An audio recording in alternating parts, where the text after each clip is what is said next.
Nós escutamos o Padre Cleiton fazendo aquela nossa introdução, dizendo da dinâmica própria do anúncio do Evangelho, que é parte da nossa identidade eclesial, da nossa vida de fé.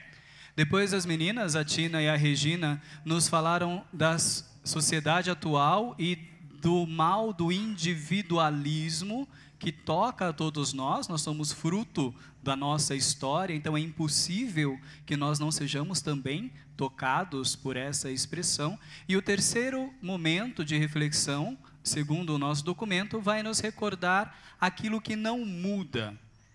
Padre Cleiton dizia que a Trindade é o ponto de referência da nossa vida de fé. E a Trindade, como exemplo da comunidade perfeita, deve nos fazer olhar para ela e buscarmos, de alguma forma, alcançarmos expressões daquela perfeição na nossa vida cristã. Porque se nós somos sinais, sacramentos da presença de Deus no mundo, quando as pessoas olham para a nossa vida de fé, precisam enxergar de alguma maneira a presença do Deus Trindade. Basta lembrar a exclamação que se fazia lá nos Atos dos Apóstolos, diante das primeiras comunidades. Sempre quando tinham contato com os cristãos, o povo dizia: vejam como eles se amam. Que é justamente a expressão do ser de Deus, que segundo João é amor. Se Deus é amor e a comunidade se ama, a comunidade é então sacramento, sinal visível deste Deus trino, que é relação, que é amor.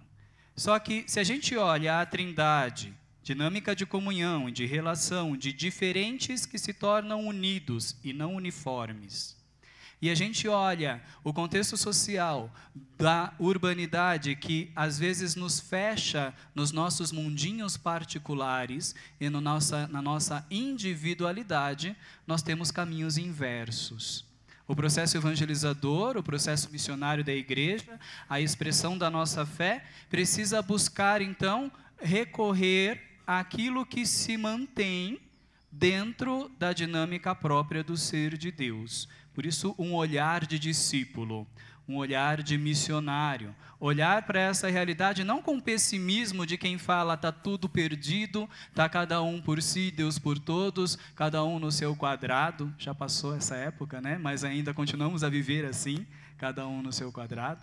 Mas olhar com a esperança de quem pode fazer a diferença e voltar àquilo que não muda. As expressões da nossa fé são mutáveis e se adequam às realidades que nós estamos. A fé, a mensagem do Evangelho, isto não muda. Então, a busca de comunhão, que tem a Trindade como ponto de referência, isso não pode mudar. A maneira que nós expressamos isso vai se adequando ao lugar onde nós estamos, ao tempo em que nós vivemos, à sociedade que nos rodeia e a qual nós formamos. O que não muda dentro desse caminho todo que a igreja já fez e que chegou aos nossos dias aqui no Brasil? Não muda o fato de que o ponto de referência, de encontro que forma a comunhão, pode ser entendido como a casa. A igreja nas casas, que é o título do capítulo 3º do documento, quer nos recordar que na casa é onde se encontra a liberdade para permitir a interferência alheia na minha caminhada. Dentro de casa, com os nossos, com aqueles que convivem com a gente, existe uma unidade na diversidade. Dentro da nossa igreja doméstica, para usar outros termos que nós já tomamos ao longo da nossa história como discípulos de Jesus, nós encontramos esta individualidade, mas não o individualismo. Nós encontramos a importância de cada membro daquela comunidade que vive numa casa, numa família, mas existe uma relação entre eles. Numa casa, numa relação de casa, não pode haver apenas uma justa posição. Não são pessoas que estão uma ao lado da outra, coabitando um mesmo espaço territorial. A casa é o lugar onde existe relação. Nós interferimos na vida dos outros. Eu me lembro, hoje é um pouco diferente, mas quando eu era criança, não faz muito tempo, eu me lembro que lá em casa nós éramos 7 pessoas e um único banheiro. Hoje nós temos 7 banheiros e uma única pessoa, né? Mas a gente tinha que se organizar para, de manhã, na hora que ia começar as atividades, um ia para a escola, meu pai ia trabalhar, as coisas todas iam começar. Tinha que organizar o horário, tinha que pedir para o outro para passar correndo na frente. Quando a gente saía com os irmãos e voltava para casa cansado, depois de um dia inteiro na rua, a gente saía correndo na frente para ver quem chegava primeiro ao banheiro para tomar banho na frente dos outros. Só nos japoneses que acontece isso, os outros é o contrário, fica para trás para ser o último a tomar banho, né? Mas para dizer, existe uma intervenção alheia na relação própria de uma casa. Então, pensar a igreja nas casas é sim pensar nas atividades que se deslocam territorialmente, mas principalmente pensar na relação que se encontra quando nós temos a ideia de casa. Nós não podemos pretender viver a fé cristã, nós não podemos pretender ser sinais da presença da unidade trinitária, sem nós nos lembrarmos que precisamos dar espaço para que as outras pessoas também convivam conosco. Fechados, cada um na sua caixinha, cada um no seu quadrado, nós não temos comunhão, nós temos justaposição. E não é desse jeito que a gente evangeliza, e não é desse jeito que a gente vive o processo da expressão do ser de Deus. Como é que nós fazemos então? Nós retomamos aquilo que é o início do processo de igreja. E aí a gente já lembra de novo o que significa ser igreja. A palavra eclesia, me corrijam por favor, meu professor de grego está lá no fundo. Significa a assembleia dos convocados, aqueles que foram chamados. Não existe assembleia de um só. Não existe assembleia de mim comigo mesmo. A igreja nas casas é esta expressão plural que é própria da vida cristã. Todas as vezes que o eu se destaca, e nós ouvimos isso das meninas no 2º capítulo, nós nos distanciamos daquilo que é a finalidade do Deus que se revela a nós como Deus comunhão. Então, quando nós olhamos para as primeiras comunidades, nós percebemos que a igreja primitiva, ela era uma reunião de pessoas. E aí a base dos Atos dos Apóstolos 2:42 vai nos ajudar em todo o processo. Vamos ler juntos? Eles eram perseverantes no ensinamento dos apóstolos, na comunhão fraterna, na fração do pão e nas orações. Texto já bem conhecido por nós, mas tem um detalhe ali que o documento destacou e que talvez seja importante para nós. Depois de tantas e tantas tentativas, depois de tanto e tanto tempo caminhando, eu olho aqui pessoas que me acompanharam quando eu era um jovenzinho lá na paróquia, que estão aqui. Pessoas que me conheceram quando eu era seminarista e que estão aqui. Pessoas que me conheceram já depois de padre, que estão aqui. E eu sou um padre jovem, um dos padres mais novos da diocese, não em idade, até em tempo de ministério. Mas pessoas que estão há tanto tempo caminhando. E existe ali um detalhe, que é, eles eram perseverantes. Depois de tantos documentos, depois de tantas reflexões, depois de tantas formações ao longo da nossa história de vida e na nossa experiência de fé, nós não podemos nunca deixar de ser perseverantes, porque se a gente olhar com sinceridade, a gente ainda não chegou onde a gente devia. Nós só vamos chegar na parousia, na glória de Deus, e até lá a gente vai perseverando no caminho. Até lá a gente vai dando um passo adiante, já é algo melhor do que ficar parado no lugar em que nós estávamos. E eles eram perseverantes justamente naquilo que fundamenta todo o processo dos pilares. Vamos dando uns passinhos para frente, né? Então, eles eram perseverantes nessa reunião. A casa era um dos lugares privilegiados para o encontro de diálogo entre Jesus e os seus seguidores. Jesus era itinerante, mas nas casas que ele visitava ao longo da sua atividade missionária, ele encontrava pessoas que absorviam a sua missão.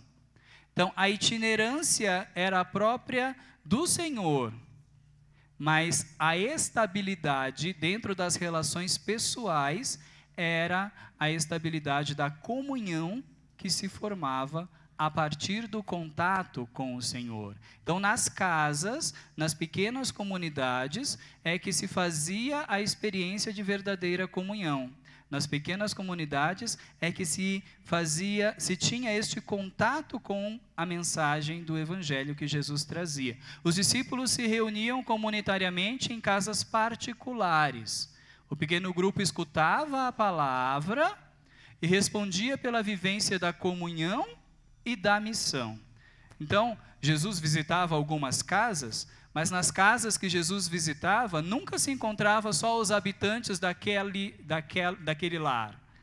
Jesus ia em uma casa, e naquela casa se reunia toda a vizinhança, todo o povo ia para aquela casa. Se nós olharmos, a maioria das passagens dos evangelhos mostram Jesus Cristo no meio de uma multidão, e normalmente na casa de um, na casa de outro. Ele foi na casa de Pedro, ele ia sempre em Betânia, ele foi na casa de Zaqueu, ele foi na casa de tantos outros, e ali se encontravam não só os habitantes daquela residência, mas também a vizinhança. Era um lugar de reunião, era um lugar de encontro.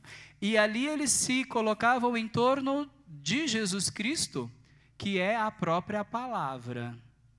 Então, a experiência feita nas casas era a experiência em torno da palavra, que é uma pessoa, Jesus Cristo. E nós podemos, mesmo 2000 anos depois deste processo, ser perseverantes e fiéis àquela experiência e fazermos também nós a experiência de, nos pequenos grupos, nas nossas casas, nos reunirmos em torno da palavra. E a realidade urbana quase que pede isso, porque hoje já não tem mais uma delimitação territorial, né? Até pouco tempo atrás, as paróquias eram esses territórios de jurisdição eclesial, em que nós podíamos dizer, fulano mora no bairro A, e a paróquia dele é ali no bairro onde ele mora. Hoje, com a mobilidade urbana e com a facilidade de locomoção que a gente tem, eu posso morar num canto da cidade e viver a minha fé lá do outro lado. Quantos de nós não vivemos a nossa fé territorialmente distantes do lugar da nossa residência?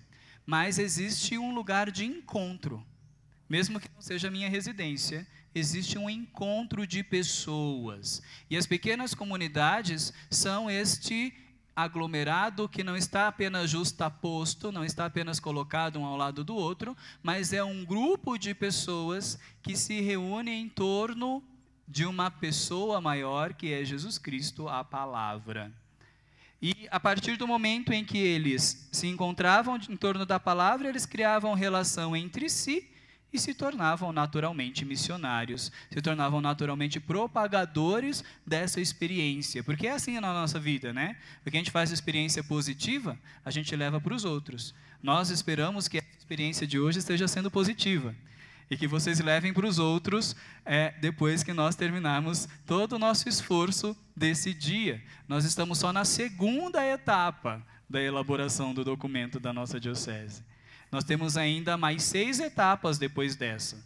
E essas outras 6 etapas dependem muito de que vocês levem adiante esta experiência. Nos reunimos e levamos adiante a experiência que nós temos. A reunião acolhia gente pobre e de maior condição econômica. caracterizava-se pela solidariedade.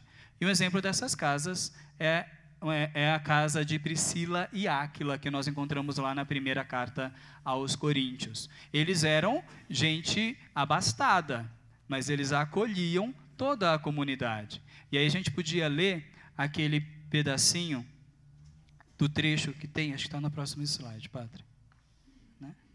Da carta a Diogneto, que diz lá, vamos ler juntos? Os cristãos não se distinguem dos outros homens, nem por sua terra, nem por sua língua ou costumes. Não moram em cidades próprias, nem falam língua estranha, nem têm algum modo especial de viver. Adaptando-se aos costumes do lugar, quanto à roupa, ao alimento e ao resto, testemunhavam um modo de vida admirável. Vivem em sua pátria, mas como forasteiros. Participam de tudo como cristãos e suportam tudo como estrangeiros. Toda a pátria estrangeira é pátria deles e cada pátria é estrangeira. A identidade cristã, ela já não se dá mais por vínculos territoriais ou sanguíneos. A identidade cristã se dá por uma forma própria de vida. E talvez este seja o grande movimento que nós precisamos retomar no nosso processo de vivência de fé. Entender que o cristianismo não é um conjunto de tarefas a se cumprir.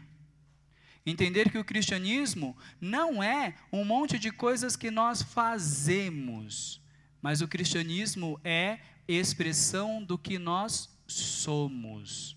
É a nossa identidade. E tudo o que eu faço, a partir do momento que eu carrego essa identidade, é expressão do cristianismo.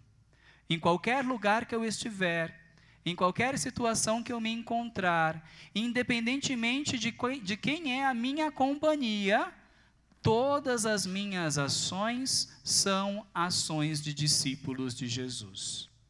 E se discipulado e missionariedade não se desconectam, todas as minhas ações são ações missionárias. Aqui é interessante pensar. Nós estamos no mês extraordinário missionário, nós estamos vivendo o mês de outubro, que para nós é colocado como destaque a dinâmica missionária, mas a missão da igreja não é o que a gente faz. Não é bater na porta, rezar com este, rezar com aquele, criar uma série de coisas coloridas. Tudo isso é expressão da nossa identidade. E eu sou missionário lá dentro da minha casa. Eu sou missionário lá na minha vizinhança, eu sou missionário lá no meu trabalho, lá na minha escola, em todos os lugares em que eu estou, porque eu sou cristão, as minhas atividades são atividades de evangelização. São atividades missionárias, porque é uma identidade e não um conjunto de atividades. Quando a gente entra neste processo, quando a gente reconhece que ser cristão é ser cristão, não fazer coisas de cristãos, a gente entende a necessidade desses 4 pilares. Os pilares que já foram apresentados por nós, vamos mais para frente, que a gente não vai ler tudo, né? Mas os pilares que vão fundamentando e sustentando esta nossa identidade.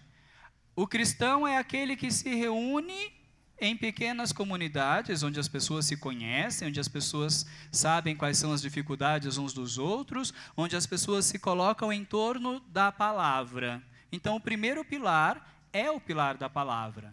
O primeiro pilar é o pilar deste ponto de encontro, desta referência que nós temos em toda a nossa atividade cristã.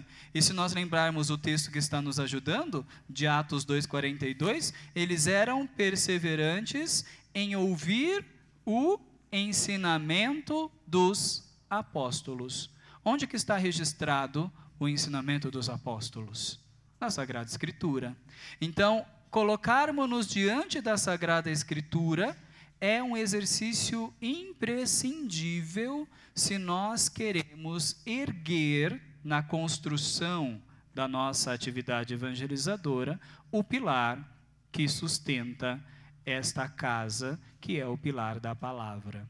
E aí poderíamos já começar a pensar o quanto a palavra de Deus tem feito parte da nossa atividade no nosso dia a dia.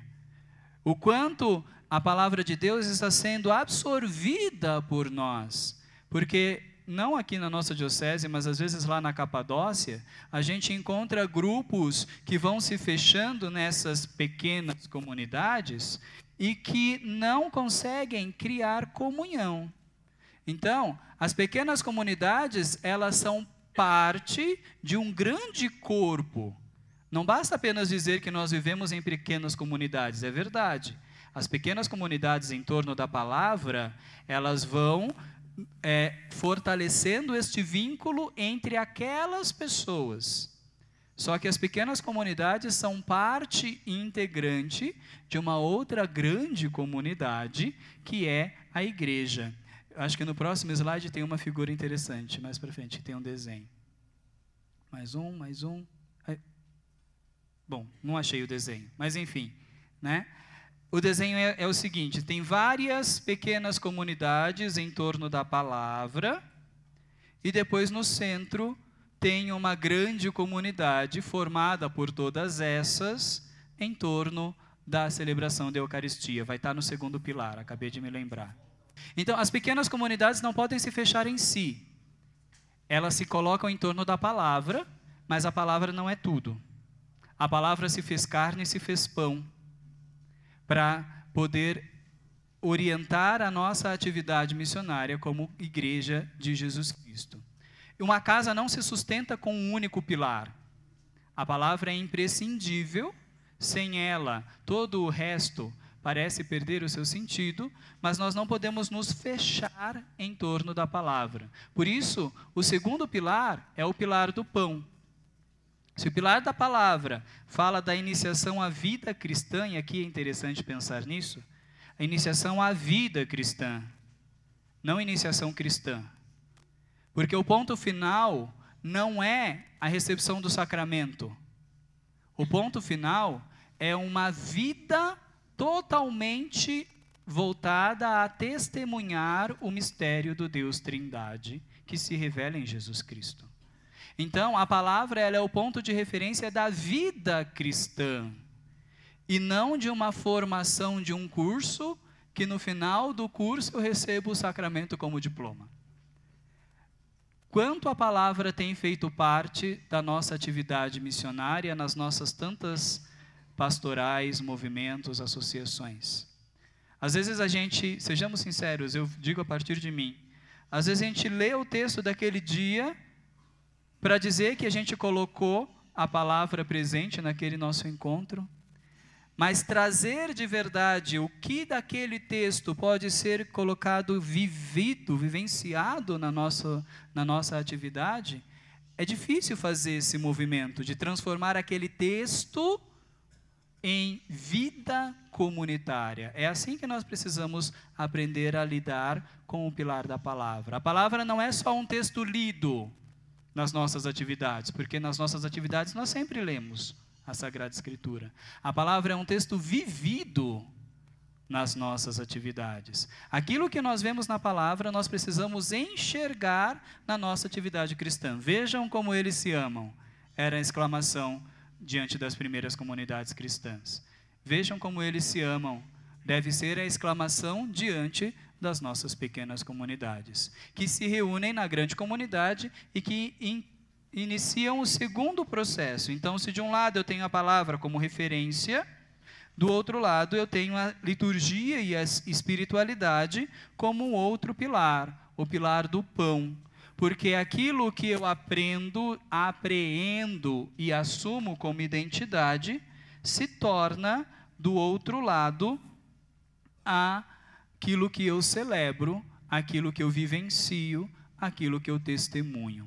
Então, as pequenas comunidades que se reúnem em torno da palavra e que têm a itinerância do presbítero, né? que é o Cristo cabeça. Lembra que as casas estavam lá e Jesus é que passava pelas casas. Então, os pequenos grupos existem e o padre é que passa por entre esses grupos. Todos esses pequenos grupos se reuniriam no domingo, no dia do Senhor, na Domus, na igreja, na nova casa, na casa de todos, e não na casa daquele, daquela ou daquele outro, mas na casa de todos, para celebrar aquilo que se vivenciou na experiência com a palavra, ali naquela pequena comunidade. O pilar do pão é o pilar da unidade, é o pilar que dá sentido a esta comunhão das pequenas comunidades. Tudo que tem a ver com a liturgia e com a espiritualidade da igreja vai girar em torno deste segundo pilar, que é o pilar do pão. Mas existe um caminho. Eu escuto a palavra de Deus, esse sinal não é para mim não, né? É automático, né? Eu escuto aquilo que Deus me revela na minha relação com Ele, palavra, assumo para mim, celebro este mistério através da vida litúrgica da igreja e transformo esta celebração em testemunho de vida. E por isso os outros dois pilares são quase que consequência daqueles dois primeiros. O pilar da caridade, o pilar daqueles que entendem, eu estou diante de um processo de unidade. Quando eu escuto a palavra que forma a comunhão, quando eu celebro e partilho um único e mesmo pão. Esta unidade precisa me levar a olhar para o outro como quem olha para si mesmo. Amar a Deus sobre todas as coisas e ao próximo como a si mesmo. E se diante de mim se encontra uma pessoa que passa por algum tipo de privação, se diante de mim se encontra alguma pessoa que tem alguma necessidade, não é possível que eu tenha consciência tranquila, depois de me encontrar com a palavra e de celebrar este mistério, em olhar para essas pessoas e ficar inerte. O pilar da caridade é consequência lógica e coerente da experiência que eu faço com a palavra e com as celebrações, com a espiritualidade, com a liturgia da igreja. É um desdobramento. Eu encontro com o Senhor, faço a experiência, celebro essa experiência de comunhão e unidade com as diversas pequenas comunidades e me torno propagador, agente no concreto da minha relação com os outros, desta caridade, desta comunhão e deste olhar para o outro como quem olha para si mesmo. Se há algum necessitado, eu não posso ficar de braços cruzados, porque se eu estivesse passando por alguma necessidade, eu ia querer que alguém me auxiliasse diante daquele processo. Então, se não se desemboca no terceiro pilar, os dois primeiros pilares não sustentam a casa. Se não cai no terceiro pilar, a casa não tem a sua construção completada.